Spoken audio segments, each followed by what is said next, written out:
What about you guys? How's it going? Hope you're all keeping well today. Hope everything is good where you are. I hope you've all been keeping well, and I hope you've all been keeping safe during this lockdown and quarantine. It's sure has been an interesting time, hasn't it? It's been weird to be living through this. It's such a moment in human history. But we're not talking about the doom and gloom. We're talking about more exciting, more feel-good moments, because recently I just got a new camera.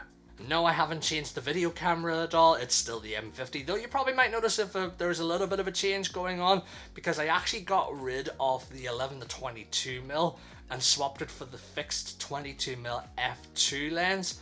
And as much as I really loved that wide angle look, it looked really cool, especially here in the office or whenever I was out and about. It was just a poor lens for lower light conditions. Like when I was doing videos, I always shot with the widest angle and with an aperture of f4, but most of the time I was shooting at ISOs of at least like 1600, 3200 at most a lot of times. Whereas now, yeah, sure, I've lost out on the wide angle like with a fixed 22mm, but with the f2 aperture, I've got a much more brighter lens that I can turn my ISO down. Like right now, I'm shooting at ISO 400, so we have a bit more of a cleaner video. Plus as well, we've also got these really nice bokeh blurred out background looks. So I mean, I'm not shooting an f2 right now, I'm just shooting an f2.5, but as you can see, the background is a lot more faded out than it was before. Hopefully that background's looking a bit more blurry for you, Casey.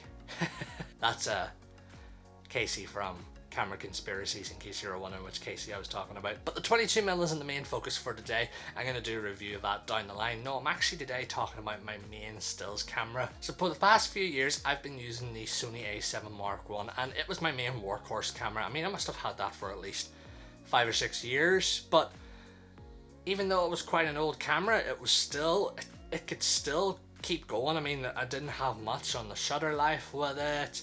It was still performing very well, especially when I coupled it with the Tamron 28-75. And the A7 was not only my first full frame camera, because before with the Nikon SLRs I was always APS-C. The A7 was full frame, but it was also my introduction to mirrorless, and that's where everything really changed for me, because I just became sold on mirrorless. So I got rid of the A7, and this is where things are going to get a little bit shocking. I didn't stay with Sony this time. I mean, if you've been following the channel or been following along with my photography page, whether it's Instagram or Facebook or anything, I love Sony. I always have loved Sony, and I'm always going to love Sony. And I wish I had gone for something like an A7 Mark III. I mean, that was probably the dream camera for me, but it just wasn't affordable enough for me personally. Whenever I show you the camera that I actually got, when it came down to it, I just loved the usability of this camera in particular compared to the Sony, and it just, usability and affordability was really a big factor for me. So like I say, I wish I had gone for the A7 Mark III, but I went for something completely different, and I went for this guy. That's right, I've moved over to Fujifilm. I'm now a Fuji guy. Haha. So we're still staying with mirrorless. I mean, I don't think I'll probably ever go back to SLRs. Who knows? Maybe down the line, if I feel like I don't, want something small and compact, I'll move back to an SLR. But no, I'm still sticking with mirrorless.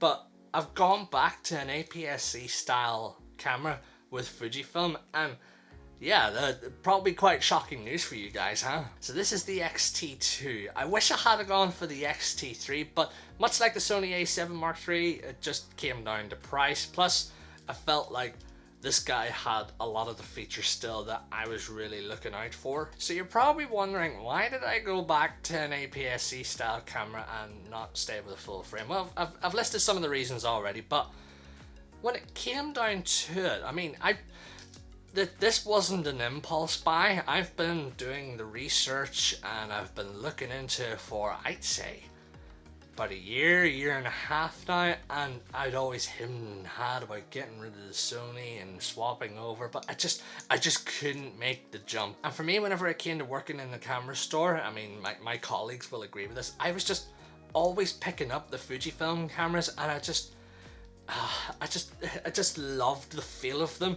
I love how they feel in the hand. I love the usability. Like, I mean, yeah, you've got your ISO, your shutter and all up here. I just love just the overall feel of it. It's just something different. It's something hands-on. It's Something that's probably going to bring a little bit more fun and a little bit more excitement to my photography. But full frame and APS-C never came into the equation. I mean, yeah, sure, it's nice having full frame, especially for me as a concert photographer. It's great having that bigger sensor, but the sensor size never really came into the equation. I mean, yeah, sure, you probably might be a lot more shocked if I went to something like a Micro Four Thirds, because that no chance for music photography with that. But I used APS-C for years, and I've taken phenomenal shots with an APS-C sensor, so sensor size never came into it. It was more all down to usability, like a joystick for my autofocus on here. This was what always sold me on a Fujifilm, was the Fuji flip screen. Is that the Sony? Yeah, much like the Fuji, I had that pull out, and it was fine for landscape, but if I was doing portrait photography or portrait orientation, it just never worked out. Whereas now, this was probably the one thing that actually really sold me on Fujifilm. But yeah, usability was probably the biggest thing that I really loved about wanting to go over to Fujifilm. So like I say, I've been doing the research for quite a long time, and yeah, there was a lot of things that really put me off. Like when you go onto the internet, I'm an avid Lightroom user. I love Lightroom. I've used Lightroom for centuries now. So I have done, and for me the biggest thing that really drew me back was people saying, like, you know, Fujifilm files and Lightroom don't get along well. And yeah, sure, I mean, I opened up Fuji RAW files in Lightroom to try some things out, and I was, you know, a lot of people talk about the warming effect that you get going on, and yeah, sure, I'm not going to beat around the bush. There is a bit of warming going on in photographs. I mean, Fujifilm files and foliage don't get along very well in Lightroom. And I did try it out in Capture One. I downloaded the free version of Capture One just to test it out. And don't get me wrong, there is a difference. But for me personally, when I really looked into it and I really sat and thought about it, I just went, was there that much of a difference for me to go fully over to Capture One? Not really, because all the stuff can be easily fixed in Lightroom. Yeah, it might not probably be the best to some people, but to me, it was fine. Who knows, maybe down the line I might consider swapping over to Capture One, because it seems like a really good software, but I've built up everything on Lightroom and I don't ever want to plan to change over. So for me, there wasn't really that big of a difference when it came to the editing. So yeah, it feels weird, but it also feels good having such a new camera. I mean, I've got my Peak Design strap on here and it feels really good. I'm even a proper Fuji photographer with the little soft shutter button up here. Starting to feel like an absolute proper Fuji togger now, aren't I? I should go out and do some street photography, should. Now this camera was got second hand, and I did order a lens with it, but sadly it didn't come with the body. But I just ordered the 18-55 f2.8 to f4 lens, just the kit lens, because I wanted to get that lens more just to sort of see where I go to from there with lenses, what lenses will work the best for me afterwards. I mean, I've been eyeing up a lot of different lenses, and for me, I've been really looking at the Viltrox lenses, so maybe down the line I'll get something along the lines of that. But if you have any suggestions of what lenses to look out for, let me know in the comments down below. I'll be very interested, because I do want to get out and about a bit more with this type of camera, like doing things like landscape photography, portrait photography as well. So hopefully when the lockdown quarantine clears up, I'll get doing a good fair bit more with it. So yeah, pretty exciting and weird time, huh? It just feels weird having this new camera. It's been such a long time since I've been able to say I got a brand new stills camera. But yeah, I'm looking forward to my time with Fujifilm.